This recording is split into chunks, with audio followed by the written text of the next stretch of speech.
안녕하세요, 정치빈입니다. 요즘 더불어민주당 좀 상황이 좀 재밌죠.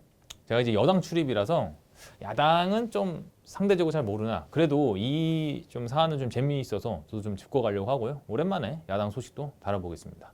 요즘 민주당 내에서 좀 재미있는 정치 이슈는 좀 이런 거죠. 설날쯤인가요? 설날부터 이제 뭐 김경수, 임종석, 뭐 김부겸, 김동연 뭐 이런 소위 말하는 뭐 비명계로 다 묶던데, 정확히 말하면 비명계로 묶기는 어렵지만 뭐 비명계로 묶겠습니다. 언론에서 다른 데서 다 그렇게 묶으니까 이제 그런 분들이 이제 조금 약간 현 그 친명 체제에서는 권력에서 멀어진 분들이죠. 이런 분들이 이제 이재명 대표를 약간 지적하고 비난하는 글들을 올립니다. 김경수 지사는 뭐 당을 떠났던 분들한테 사과해야 된다고 그러고, 임종석 전 실장은 뭐 지난 대선서 이재명 부족하고 받아들이는 거를 보여야 이제 이긴다. 문통의 책임 떠넘기면 안 된다. 이런 얘기를 하죠. 이게 저 조금 근데 이걸 보고 개인적으로 좀 이상하다는 생각을 좀 하긴 했어요. 이게 사실 왜 그러냐면 굉장히 사실 정치문법적으로 클리셰한 상황은 맞습니다. 그냥 되게 뻔한 상황이에요. 왜냐면 이제 어쨌든 이 조기 대선을 열리게 되면 이재명 대표가 이제 후보가 될 가능성이 굉장히 높은 상황이고, 사실상 이제 당내에서 어쨌든 간에 그런 걸 좀 견제하고 그런 걸 좀 꿈꾸는 사람들이 그런 거에 있어서 목소리를 높여보겠다, 나 살아있다, 이런 걸 보여주고 싶다는 건데, 사실 저는 이게 큰 진전이 있는 행보일까라는 거는 그 의미가 있을까라는 생각은 사실 하거든요. 그리고 괜히 SNS 시대에 말 한 번 잘못했다간 괜히 이런 글 한 번 잘못 썼다가 찍히기만 하는 게 정치인들의 일상인데, 어쨌든 이제 비명계가 이렇게 나오니까 당장 막 친명계에서도 막 뭐라고 하는 분위기가 있었습니다. 저는 좀 기억에 남는 것 중에 하나가, 전현 의원이 그런 얘기를 해요. 이제 공개석상에서 자기는 이제 문재인 정부에서 고위직도 했었고 친문이지만 이재명 대표 체제에서 자기가 이제 국회의원도 하고 최고위원도 하고 있지 않냐, 이런 얘기를 하면서 이게 어쨌든 뭐 무조건 비판하고 그 배척하고 이런 건 아니다. 그러니까 무조건 친문이라 해서 그런 건 아니라는 걸 되게 말해줘서 저는 되게 기억에 남았거든요. 그러니까 뭐 이것 말고도 굉장히 많은 인사들이 비판을 했습니다. 사실 전현 의원 정도의 그 지적은 좀 그 뭐라 할까, 굉장히 얌전한 편이었죠. 어쨌든 저는 뭐 예전부터 얘기했지만 조기 대선이 이제 뭐 열리게 되면 이재명 대표가 당 후보가 될 수밖에 없는 상황입니다. 사실상 뭐 이거는 어쩔 수가 없어요.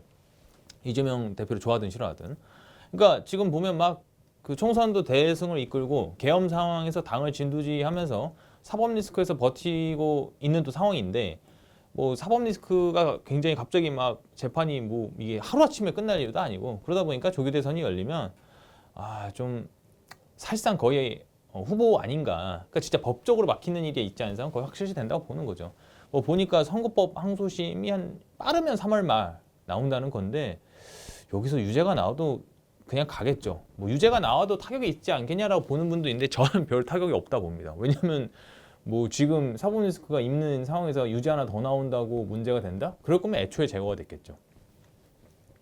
그러니까 왜냐면 이제 어차피 이재명 대표 체제에서는 우리가 검찰한테 괴롭힘을 받고 있어, 이런 식으로 가고 있기 때문에 그게 문제가 없다는 거죠. 그리고 이재명 대표 응원하는 이들은 또 그런 말을 하더라고요. 그러니까 어쨌든 비명계도 이재명의 시간을 받아들여야 된다. 저는 사실 그 말은 맞는 것 같아요. 그러니까 정부 여당의 실책이 클 수 있지만 총선 크게 이겼잖아요. 역사상 제일 크게 이겼던 선거 중 하나고, 그리고 이 계엄에서 되게 해제할 때도 되게 뭐 나름 잘 처리했습니다. 물론 이제 그 이후에 뭐 국민의원들 탄핵을 하고 이런 거에 있어서 완벽한 모습, 매끄러운 모습은 보이지 않았지만, 어쨌든 이 정도 상황이면 그래도 좀 인정을 받고 있는 거 아닌가라고 저는 보고 있거든요. 물론 이제 그런 건 있어요. 그러니까 저는 비주류들을 다 이렇게 입을 못 열게 하는 게 좋은 정치는 아니라고 봐요. 그게 정당으로서 되게 좋은 게 아니죠. 근데 어쨌든 이재명 대표가 대선 후보가 됐어요. 그리고 대통령이 됐다고 쳐보자고요. 그러면 지금의 현 뭐 비명계라는 분들도 언젠가 기회가 올 수 있습니다. 뭐 조금 뭐 그냥 클리셰적으로 정권 말기가 되면은 또 이제 비명계가 어쨌든 힘을 얻을 수밖에 없는 상황이 대부분이고, 그런 상황이면 비주류들이 힘을 얻고, 그리고 이제 비주류들이 다음 정권 위해서 또 어떻게 좀 그 스탠스를 잡아갈까 생각을 많이 하면서 그 처신을 하잖아요. 이제 그런 것들이 있겠지만 어쨌든 지금은 이재명의 시간이라는 거죠. 저는 그거는 뭐 누구는 인정을 해야 된다.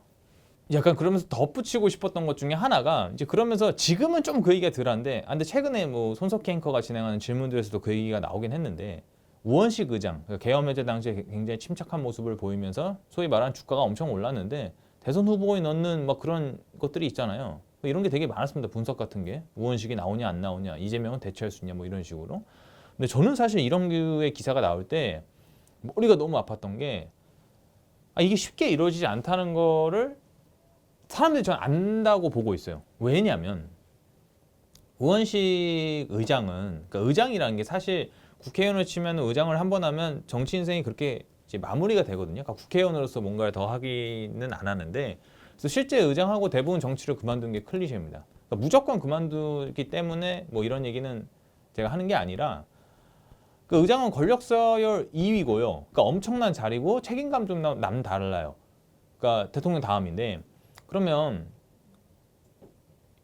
우원식 의장이 지금 인기가 좀 오른다고 해서 이재명 대표가 아직까지 멀쩡히 버텨 있는데 의장직을 버리고 경선을 나간다. 정말 이거는 상상도 못하는 진짜 온갖 곳에서 욕 다 먹을 상황입니다. 저는 아무도 안 도와줄 거라 보거든요, 정말로.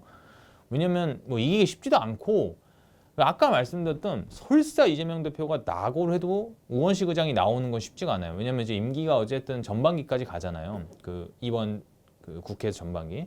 아까 말했던 의장이 어쨌든 표면적으로 중립의 위치고 그런 부분이 있기는 합니다. 그런 상황에서 나온다. 이거는 저는 그냥 그 정치 문법을 깨는 건데 그 깨는 게 아니라 거의 그냥 역행하는 느낌이기 때문에 거의 불가능하다 보는 거죠. 그러니까 의장 임기가 끝나고 차라리 나오면 내가 모르겠어요. 나는 그거는 좀 생각해 볼 만하다. 뭐 그런 건 있지만, 그러니까 저는 이런 류의 기사는 별로 그렇게 신뢰하지 않습니다. 저 개인적으로는. 저는 이제 이런 의견들 막 무슨 비주류, 뭐 비명 이런 얘기가 나오는 게 이 대표에 대한 비호감도 때문이라고 봐요. 뭐 어쨌든 그런 게 현실적으로 존재를 하고. 하지만 너무 과한 기사들이 많다. 어쨌든 지금은 누가 흔들어도 이 대표가 흔들리진 않을 것 같거든요. 아까도 말씀드렸지만 법적으로 출마 자격이 막히지 않는 이상요. 어쨌든 이런 부분 보시면서 현 민주당 상황도 보시면 더 좋을 것 같습니다. 네, 오늘 방송은 여기까지 하겠습니다. 감사합니다.